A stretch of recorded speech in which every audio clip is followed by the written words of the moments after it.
Hello, world. Good morning, good afternoon, and good evening. I'm Dan Goodstein, and welcome to the Digital Leader Show.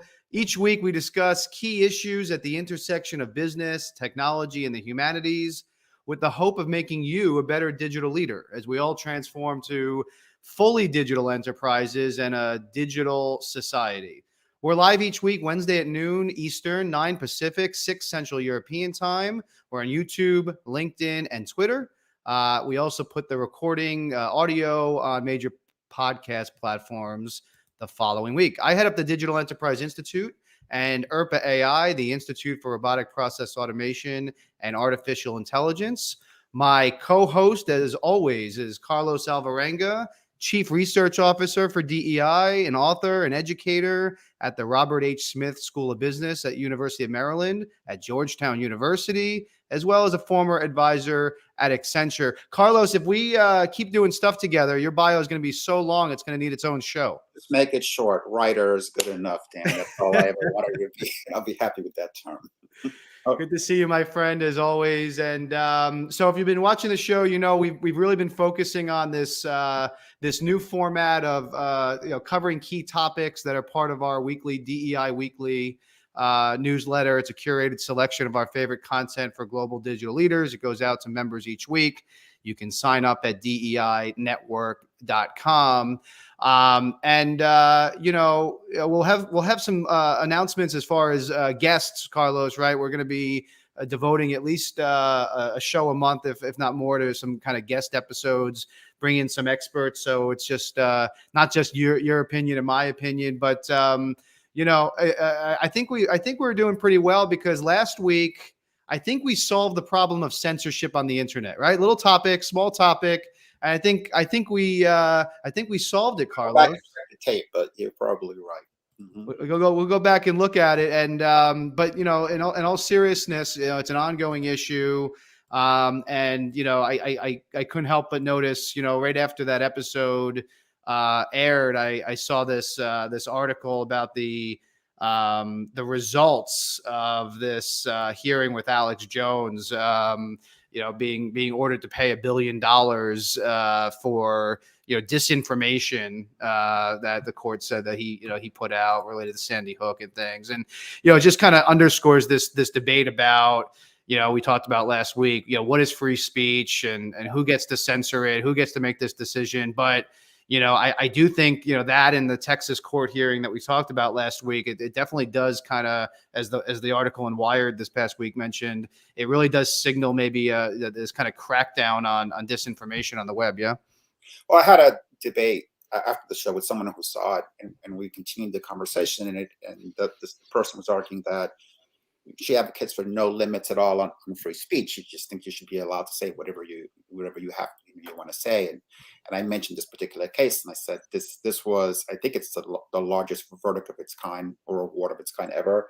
And at the point where freedom of speech causes harm, right, which is I think the basis of this case, the parents argued that his comments led people to threaten them, right, to come to their homes, to in their mind to put them in physical danger, then that was where the boundary kind of had been crossed. But it's not an easy boundary to set, right? At what point do you say that maybe it is that, maybe it's simply that if your quote unquote free speech now begins to put someone else in harm, right? Then all of a sudden that free speech isn't free. Someone's paying a cost, if you think about it that way, right? And so in this case, that cost was paid by the families first, and the jury seemed to be saying, Mr. Jones, you're going to have to also bear, right, some of the cost of what you said. It's not free in that sense. This certainly wasn't, right? Yeah.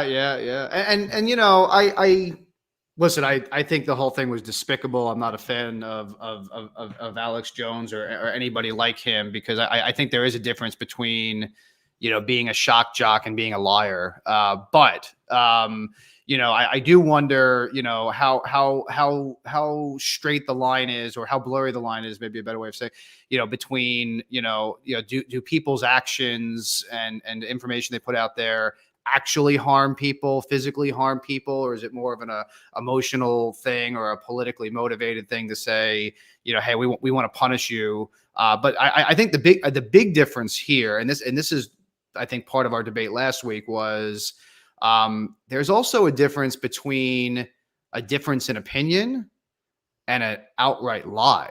The only other example I can think of, is the Holocaust didn't happen people, right, from a couple decades ago. And if you're putting something out there that is undeniably not factual, then what is your obligation as a public figure? And again, there's legal instead of moral, right? One of my favorite films of all time is the movie called The Fisher King, from a long time ago, directed by Terry Gilliam. And it's the story of a shock jock who one day on his show says that yuppies should be shot. So somebody comes and does that. He shoots up a restaurant, kills the wife of Robin, the actor was Robin Williams, right? And the movie is sort of the attempt by this DJ, this shock jock, right, to find this victim and then to try to reconcile himself, because when he hears what happened because of what he said on the air, he sort of loses his mind. And yeah, there is that moment, right, where exaggeration turns into lies, right, and then someone who's hearing it believes it's the truth, and suddenly they take an action. They commit a mass shooting. They take someone's life, right? We know that there have been examples of this already in the past. So maybe that's, as a society, we say you've got freedom of speech, but the limit is when your words put others who are innocent in danger, whatever that form takes, right? Listen, there's no shortage of gray area, blurred lines, and areas to debate. I just think we've got to get back to what is truth and what is not. And I don't want to rehash the conversation from last week, but there needs to be some kind of process or labeling where, like we've talked about in the old days of the newspaper business, there was editorial, right, and then there was news, right? And it was very clearly delineated because there was that big black box that said, opinion, right? And we've gotten away from that. But anyway, if you're watching this and you're interested in that debate, check out last week's episode, October 12th episode. We did that. So so let's go from the universe of facts versus lies to the universe of fantasy. There's some articles this week criticizing, not really criticizing, but really, I think, questioning for the first time, the idea of the metaverse.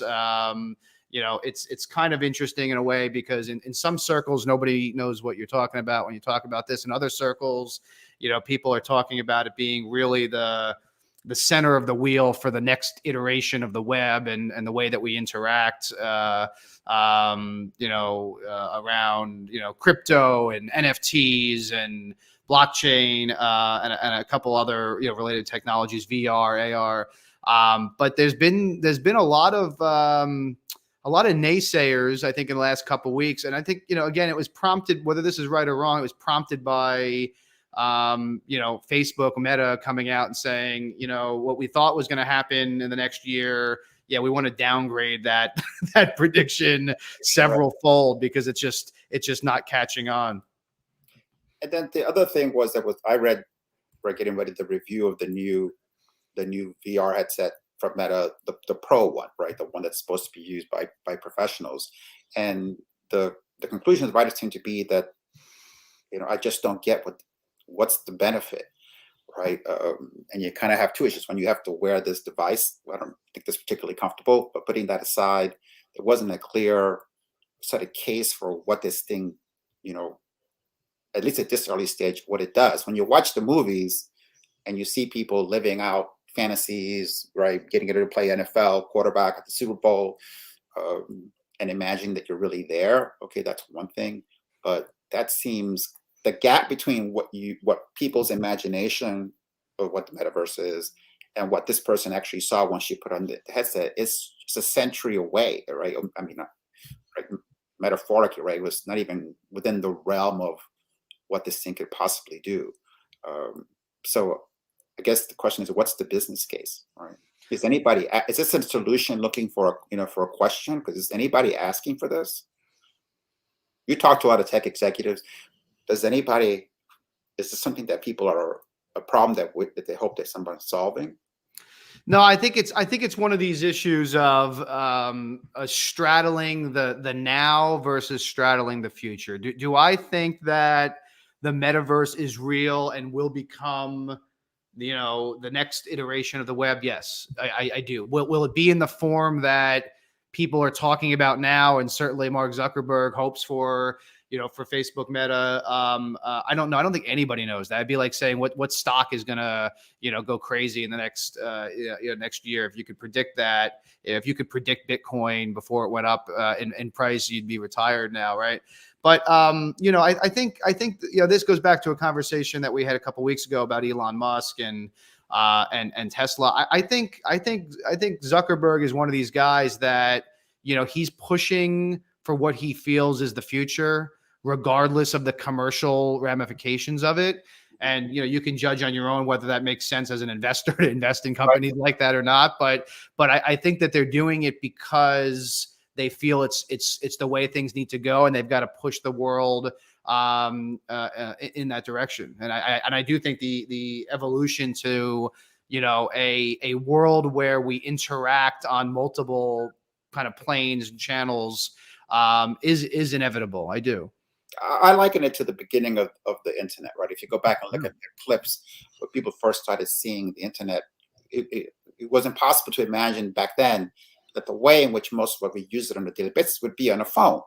The two worlds seem so completely apart, right? Watch the early shows where I think NBC Today, where somebody's showing, oh, and what is this thing called email, right? So, and if that's the stage where we're at with the metaverse, where we're at the very very beginning of a completely new version of the internet, then the device or mechanism that will enable it to come to fruition, it maybe it's sitting somewhere in a house and we can't even imagine it at this point, right? Or it doesn't exist, which is more likely. It's a great example. It's a great example, and I remember that too. I remember dating myself now for all the Gen Zers that maybe, but like I remember this thing. It was believe it or not, it was my grandmother of all people who found out about this thing called the internet from the library, right? And you could get this thing, and you could sign up for this largely text based academic resource that was like the World Wide Web, and it wasn't that impressive, at least to me as a young person who wasn't doing research. But then AOL came around and changed the whole interface, the whole look and feel, the way you accessed it, the way you interacted with other people, and it was a game changer. So is the AOL of the metaverse here yet? I mean, I know Mark Zuckerberg wants to be that. I don't know, but I do think that, and you're right. You see these movies. I remember when I first started getting into automation and AI, and this is a while back now, and there's been some advances. But meeting some of the companies that had AI agents and things, I was really underwhelmed at first, right? Because I was expecting to see this Minority Report or Her or one of these movies that you see, and expecting it to be similar to that, and it wasn't. We still live in a world, and I think this is where enterprises really struggle. We're still living in a very app centric world where you have to jump and toggle. I mean, that's why RPA became big, right? It was the integration of apps between legacy apps within an enterprise without you really having to change the way that you're doing a lot of things. You still have to kind of toggle back and forth through apps. And now phones, I think, are the main mechanism, because we all have them and use them, have become the hub to say, okay, now with the Google Assistant or with Siri, we can kind of start integrating the information coming from different apps. But that I think is the vision. And I think if you look at these movies, like you said, Minority Report, I saw it again just a few weeks ago. It is really virtual reality. It's alternate reality. Yeah. Right? It's what the people experience. That's the problem with the technology today. It's still virtual, and nobody wants virtual reality. I think what they want is alternate reality. Right? I don't want to virtually be at Super Bowl playing quarterback. I want to actually be at Super Bowl playing quarterback, or at least have my brain think that I am, and that's the challenge. Right? And I think that is a very powerful vision, and the day that the society has that, everything changes, right? Because then you have which is the point of some of these movies, which is, would you rather prefer to live in that alternate reality, quote unquote, or the real reality, right? Reality one versus kind of reality prime, right? And so that becomes the issue. The virtual reality is a thing I don't think anybody wants. That's I think in the consumer level there is some, right. If so it's funny, like I talked to some of the people on our network about the Web3 and Metaverse, and they're intrigued and they're interested, and kind of like blockchain was a number of years ago. Like I'm interested, but I don't really know how it applies to my business. But what I've learned is where it's very big and a lot more advanced than I realized is in the gaming world. Right. Yeah. Because it's become the next iteration of the gaming world. So, what they're talking about, is sort of almost the gamification of life, where, if you can more easily integrate your actual life, with the virtual world and maybe augment your real life. The best example, and it's a kind of scary example, maybe, but the best example is I wasn't into it, but I had friends and family who were really big into this Pokemon thing, right? So I remember being in the local downtown, not far from my house, and I guess it was the day this thing came out, or they just released something, and there's like hundreds of people walking around in mobs. And I at some point I look around and I realize not a single one of them is looking up. They're all looking down at their phones because they're looking for these virtual Pokemon. So is that good or bad? I don't know, but it is the integration of real world, because they're out. They're not just sitting in a chair at home with a headset on. Kind of real world combined with this virtual world. Obviously, there was no physical thing that they were getting. It was on their phone that they were finding these Pokemon. Is that good? I mean, at least they were out socially, out. I was gonna say interacting. I don't know that they were interacting. Maybe they had lunch afterwards. I don't know. So I don't know what it does to society, but I do think it's where it's going. Yeah, the article talked about going to a virtual office. To me, it doesn't seem so interesting. As what interesting to me are things like training. For example, working on a jet engine, right?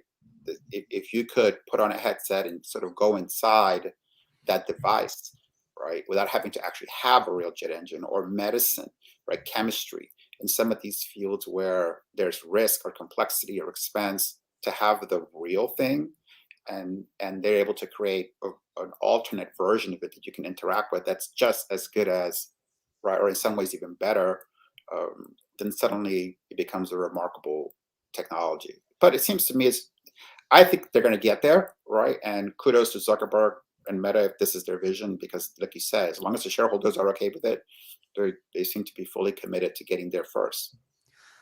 Well, and that's the other interesting debate, which is, I saw something on CNBC yesterday that I think it was MasterCard, one of the big credit card companies, is going to make it so that you can transact crypto through the platform. And they said, oh, well, it's going to be good for crypto because it legitimizes it and helps regulate it and things. But I couldn't help but think that that's the reason why crypto is interesting, is because it's an alternative to that, right? So if we make the next iteration of the web about companies and shareholders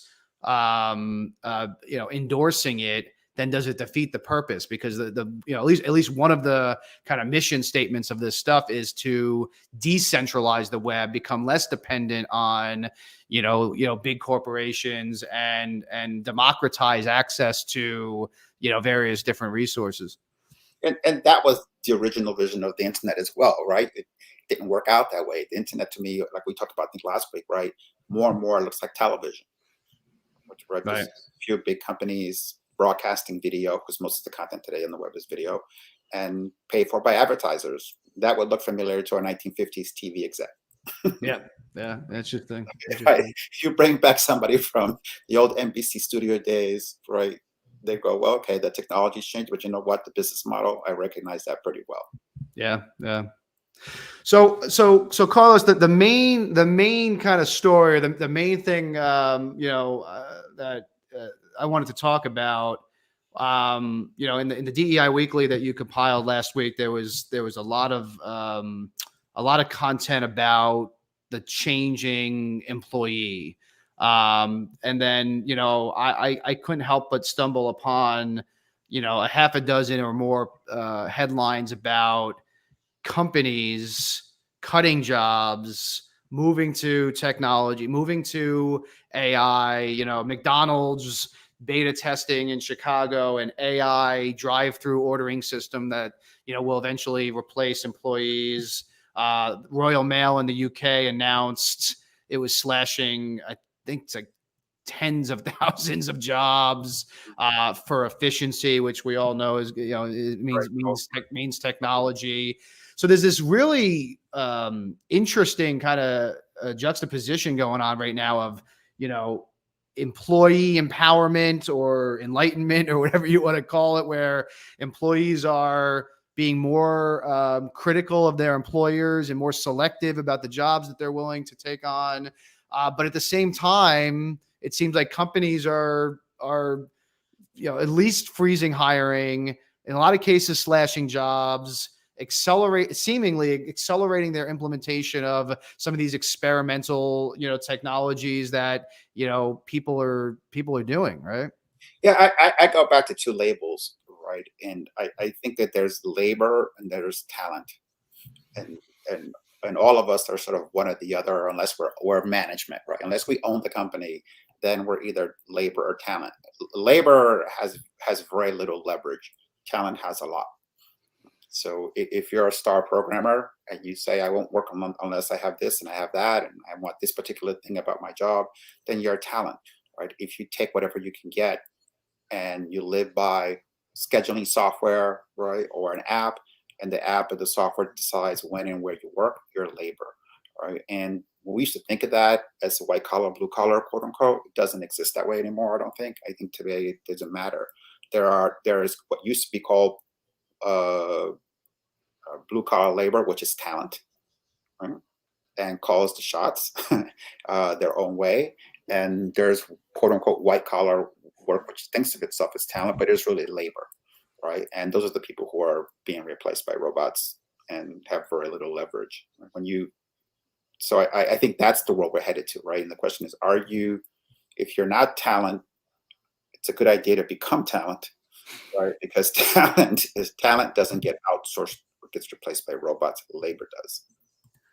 Yeah, and it's a really interesting way of looking at it, Carlos. There was this article in Fortune that was based on IBM's former CEO, kind of, telling them that they're more and more downgrading the prerequisites of hiring certain types of people. And again, it's not necessarily low end work. It's 6-figure salary type of jobs. They refer to it as kind of new collar, to your point, right? It's not the blue collar or white collar thing. It's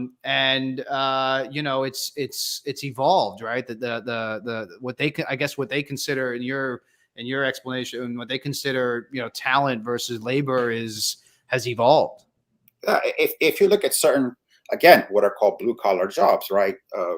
Auto mechanics, right? For certain brands, you think of these dealerships, they're charging $300 an hour labor, right? Rate, or to repair high-end appliance, right? These are not insignificant amounts on an hourly rate. It's very different to be somebody who can charge $300 an hour to repair a mechanical device, right? And somebody who's working for minimum wage. They're both being paid by the hour, right? But somebody's making $300, $400, $500. Somebody's making 17. So the person making 17 is labor. The person making 500 or more is talent. Although the model under which they operate is just structurally identical. I provide you 1 hour of work and you compensate me for that. But it's far different to be, right, someone who is at one end of the spectrum and to the other. And to your point, I think the issue here, right, that she talks about is the fact that college degrees for a long time were just it was a label, right? It was a quality assurance label. It said this person has a set of traits and skills that they need in order for me to make them into right management, typically, right, and maybe an exec down the road. With the world changing the way it is, the world of technology, suddenly that label isn't as valuable. It became devalued because of great inflation, which is a reality, right? So you couldn't even trust the paper in many cases. And second, it became kind of irrelevant along the way, because for some of these jobs, it doesn't really matter what it says, right, on the CV. It's just, can you complete the task, or you cannot complete the task. And when you see task-based hiring, where you solve a puzzle, right, where you crack code, where you complete some technical task, and that becomes the weighing or the reason for which you're hired, then that's a completely different world. And I'll give you a good story. I was at a summit one time, and there was the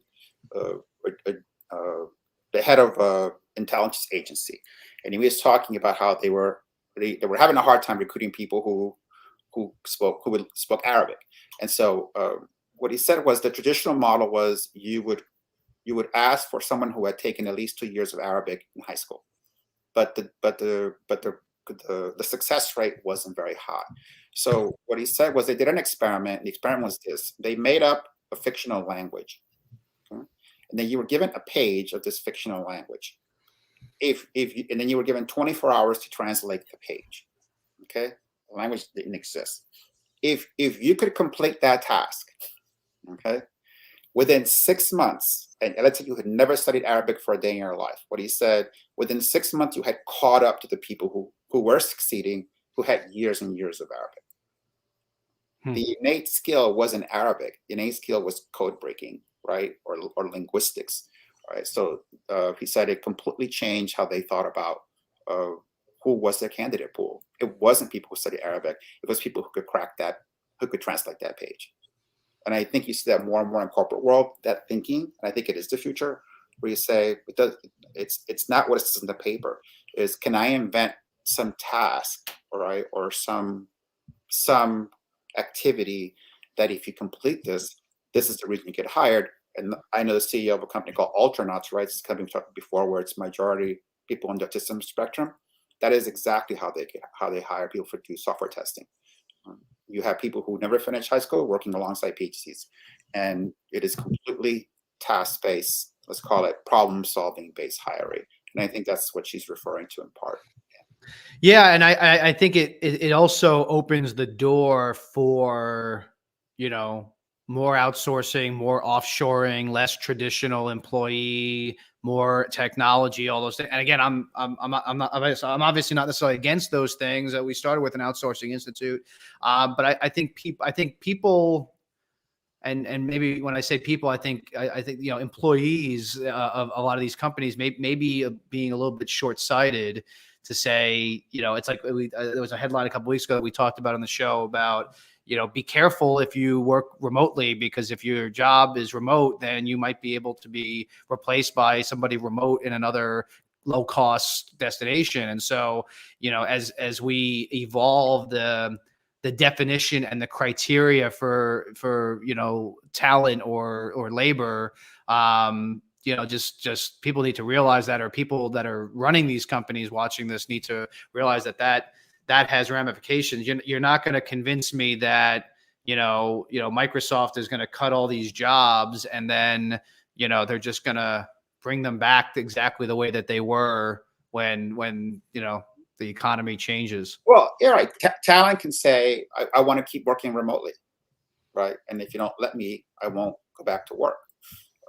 Labor doesn't have that choice. Labor is told, you better come back to the office, you're going to lose your job. Then it has to come back to the office, right? So I think it goes back to that question, like we talked about it before, the issue of institutional versus personal job security, right? There are people who have low personal job security, but high institutional job security. For example, you work for the government.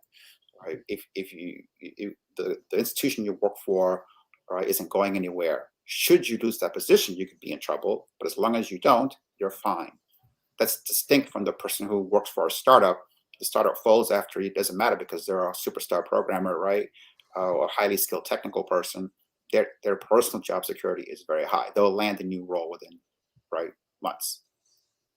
So in our world, in the corporate automation and AI world, the initial common fear was, hey, automation and AI is going to take jobs. Then it kind of segued to, and I think where it is today is, no, it's not gonna take your job. It's gonna help you improve your job, make you do, higher value things. You're gonna enjoy your job better. We're gonna let the automation, take over the redundant things and the difficult things. I think in most large companies, I guess, in your parlance, you'd call that the talent. So I believe that. I wonder though what happens further downstream, right? There was this TikTok that went viral this past week, related to what I mentioned before, Microsoft. McDonald's, yeah, is testing out this AI order drive through, and there's this really funny TikTok that somebody posted that went viral where they ordered ice cream, and it was, I forget what it was ketchup or mustard, but the system tried to add a condiment that didn't make sense to the ice cream, and it was a very frustrating experience. And at the end of the day, an employee had to jump in on the line and fix it, right? So there's all these examples on social media of stuff like this, but this is the way it's going, right? And I don't think that it's going to stop. I don't have any inside information or friends at McDonald's, but I don't think this experience is going to stop them from doing it. They might change the way they do it. They might change how they do it. They might change the customer experience. But at the end of the day, there's a reason why they're doing this, right? And it's not because they want to hire more employees. No, I don't think there's a job in the corporate world that wouldn't be replaced by a machine if a machine were available. I think if you could call up, Robot CEO Inc. and order a robotic CEO, custom tailor it, right, in terms of risk, financial knowledge, operational skill, boards would say, come on in, robot CEO, and sort of take over. And it's easy to make fun of these things because they're early, right? I'm sure that if you have film from the early days of anything, and we have film of, for example, the early days of cars, it's hysterical to watch because there's somebody walking in front of the car waving a flag. Okay. Even email. You mentioned email before. There's a hysterical clip of Katie Couric trying to explain, understand what email is, right? Right. But come back 20 years later and the thing is in charge, right? so I want to see whether anybody's making this video 5 years from now, or McDonald's, or 10 years from now, because the odds are probably not, right? The world has moved on, and now we'll laugh to think that was a person taking an order. Oh, remember back when people used to stand here and all day long taking your order at a car window, right? What a crazy world that was. So then it's inevitable, right? We agree that that's inevitable. So the other one, I think you had some interesting comments on when we were talking earlier today about what this world will look like when people really are working with and interacting with some sort of bot or automation or AI on a regular basis. And there was this article in the Wall Street Journal about robots firing humans. Yeah.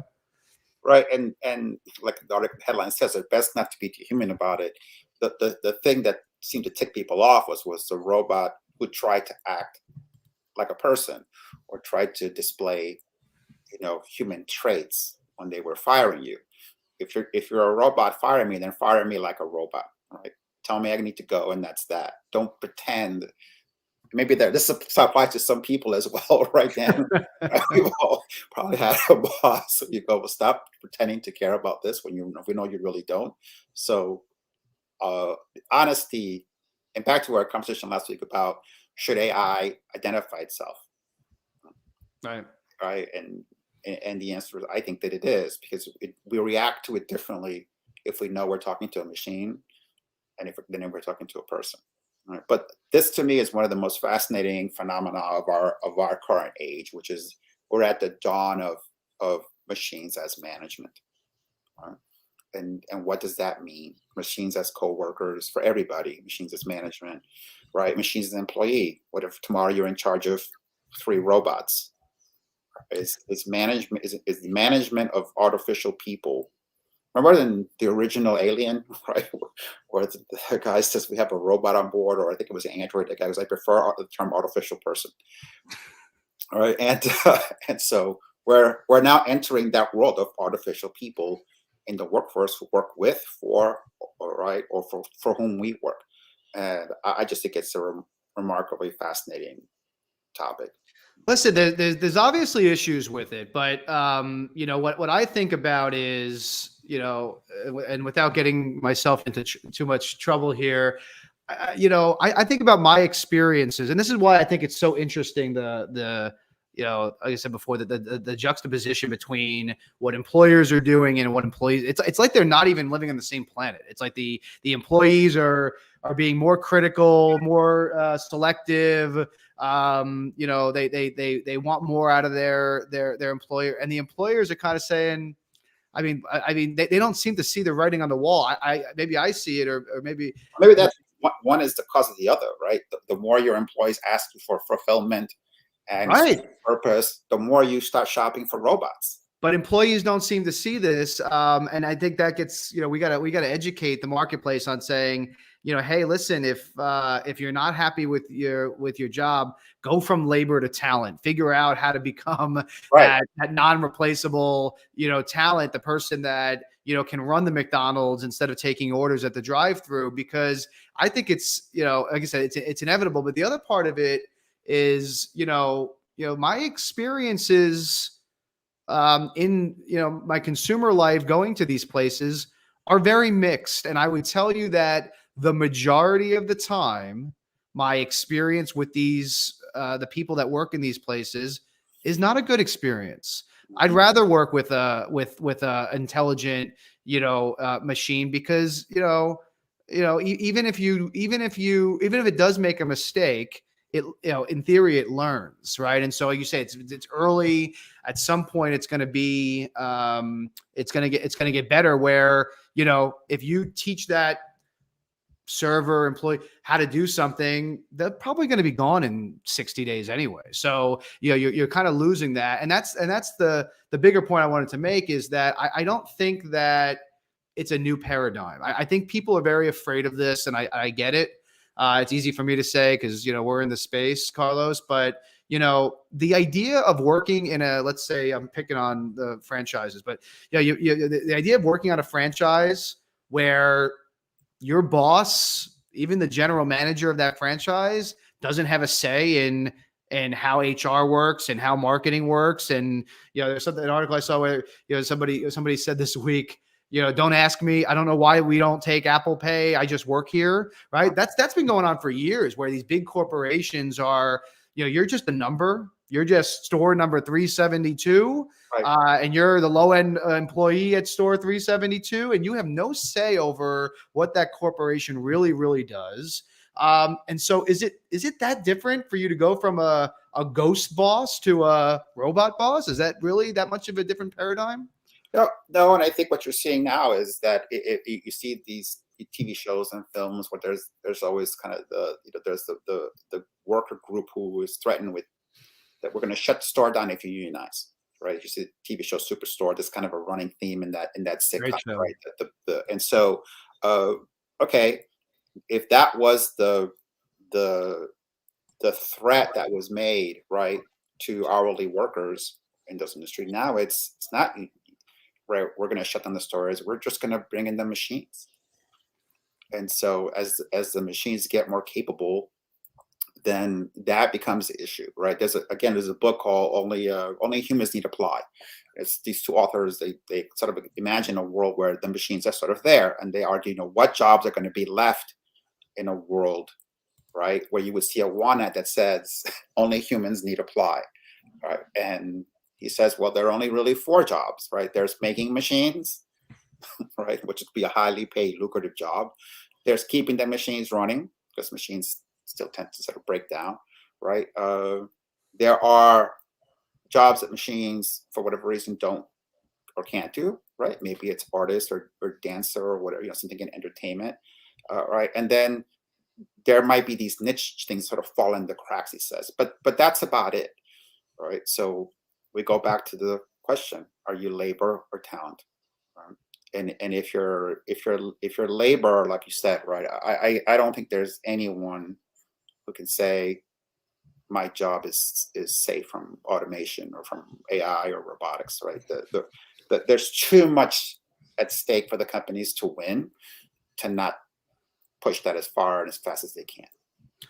So let's defend the employees for a second, though, just because it's good to play devil's advocate, Carlos. So what is some of this? I mean, part of me feels like, as much as I think employees should be careful right now, where I think, pre-pandemic, companies didn't want the bad PR of laying people off and implementing technology, just like they didn't want the bad PR of outsourcing a number of years before, or offshoring a number of years before. So I do think employees need to be careful otherwise they're going to kind of get themselves out of a job. On the other hand, there are some, ideas behind this, that maybe it's a realignment of, almost back to like the unionization days, where there was such a big disparity between employers and employees, where employers were taking advantage because there were so few jobs, and they had all this control, and the people had to unionize. Is there some merit to what the workers are asking for here? I think so. I think it's a realignment of the relationship between, again, right, if you are labor and management, these things have always traditionally been solved to some sort of, right, conflict, sometimes real physical conflict, often through negotiation. So if this is the reality of the new work world, then certainly, right, everybody has the right to say, I'm going to try to create the best environment I can create for me at my workplace, especially when that workplace is sort of defined by new technologies. So yeah, absolutely. This is a new kind of labor management dynamic, right? And we talked about this before, right? The white collar unionization at places like Starbucks and Amazon, not the traditional, right, union members. And it's because I think, as the articles, at least what they say anecdotally, is what somebody thought was a temporary job after college, they suddenly realized this may not be so temporary after all, and I may spend a decade working at Starbucks. Okay, in that case, I want a different deal, and that's exactly why labor has always organized, right? Because they thought they had a bad deal. Yeah, and I think the risk for employers is also this this double dipping that's happening. And I'm still haunted by this stat that I've mentioned, I think, on 3 of these shows now, that and I forget the exact number, but it's like, 2/3 or 3/4 of employees in the US are also somehow part of the gig economy, meaning they've got some kind of side hustle, some kind of side business. The employers, in large part at points in the past have, pushed out employees for, independent contractors, and opened the door for people to have, multiple different, employees. And so, they've got kind of one foot in the door, one foot out the door at all times. And, for the companies that are still trying to retain talent, I think that becomes a big challenge. Well, there was an article in the Weekly about people who are influencers filming their workplace, right, and posting these videos online, and trying to monetize content which is created at work. In that case, it isn't like even a side gig; it is overlapping gig, right? I'm trying to become a paid influencer while I'm at work, Yeah. and the sort of difficult relationship that they have with the companies. Some companies encourage it or try to figure out how to solve this problem. There was a story of a woman who posted a video of her taking, I think it was a coffee break. Didn't realize that you could hear, a management meeting happening in the background. That's what was posted to everybody on the internet, and she was fired the next day. Right. So this is another world where it isn't even a side gig, right? You're multi-jobbing, I suppose, right? Simultaneously. Yeah. And that's a big, always the guy who's running a novel at work, right? And so this is an old story, yeah. but now it's being done publicly.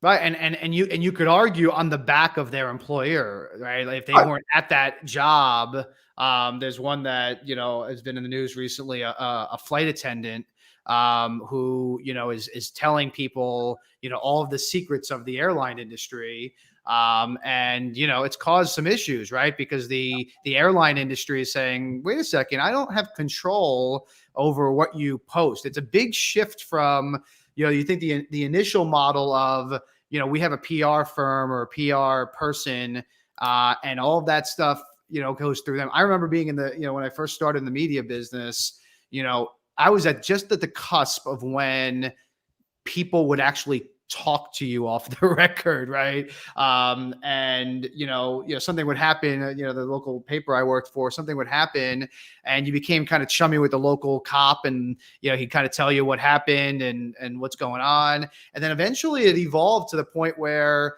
that cop who you knew for a long time was like, sorry, you got to talk to the PR person. Right. So it kind of evolved to that, centralized, thing so that they had control over it.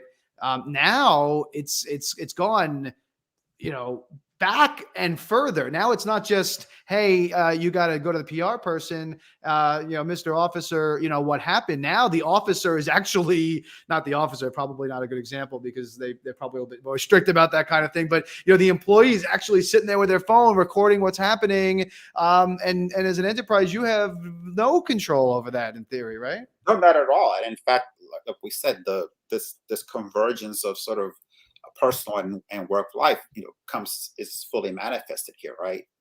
I'm broadcasting not what I do when I'm not at work, right? I'm broadcasting my job in essence, right? Here's me taking a coffee break. Here's me working on this project. Here's me walking down the hallway, right, at company X. And so, what control does the company have when, if you say, all right, this entire segment of our workforce, it's basically putting a camera inside the company and letting anyone who wants to see what it's like, what happens in here, right? Is that something that we want? So I think we've been hearing about the future of work. Well, I think it's here, right? People broadcasting their job, right? AI taking orders, robots running, managing, firing people. That is the future, and the future is now. And to add to that, Carlos, because that was a really good ending, but I can't help but add this Go piece. right ahead, Dan. What's happened, I think, as far as public sentiment has changed, right? If you fired somebody 2 years ago, 3 years ago, 4 years ago for bringing a phone to work and recording the operations of a company, nobody would be surprised that that person got fired. Not a single person. Yeah. But today, there's such a push for, socially, we had Krista from IBM, marketer at IBM, on a few weeks ago, and she was talking about the new world of millennial marketing and things, right? Now there's such cancel culture that, I could see a scenario where that flight attendant gets fired and then people boycott that airline because they're like, oh, what do you not want us to see? What are you not being transparent about? Maybe she's right. Maybe you are lying, right? So it's very complicated now. And maybe it's a nirvana, but we talked also about this idea of company culture being a differentiator. And if you are one of the companies that doesn't just talk the talk, but actually walks the walk, and you actually create a culture and an atmosphere that people want to work at, you could argue, why not pull up the curtains and let people see in? I kept waiting for a new term to appear in this article, and I'm going to coin it first, maybe, which is the NBA, the No Broadcast Agreement. So, just the way you sign in many roles, right? An NDA, it says I won't talk about this. Now we're now entering what that says, well, you have to also sign the MBA, and you will not be broadcasting from your desk, right, 2 hours a day to the world. And so it's just a window onto the company. And you're right. Say maybe a company will come in and say, go ahead, right? We don't care. Broadcast everything. I can't imagine that. But then, right, other things I can't imagine. But we are now in that world where,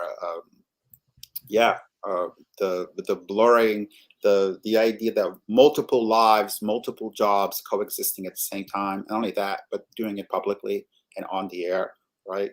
That's what the article highlighted, and that is the future. Yeah. Mhm. Yeah. Good stuff, Carlos. I like this one. This is a Always. fun one. And listen, we're not just here to talk to each other. If you're watching this and these topics are interesting to you, you want to go deeper. You're looking for market research. You're looking for assistance. Either as a digital leader or transforming your enterprise or anything else you could come up with that kind of fits in this digital transformation world. Let us know. We're here to help. We've launched our Digital Enterprise Institute research practice. We're fortunate to have 130,000 executive members, subject matter experts, and academic leaders. So happy to help you out. Just reach out to one of us. And if you're not on the DEI Weekly, go to DEInetwork.com and sign up. We're here each week, Wednesdays at noon Eastern, 9 Pacific, 6 if you're in Central European time. And we'll see you next week. Carlos, have a great week. Yeah, same to you. Pleasure. See you next week.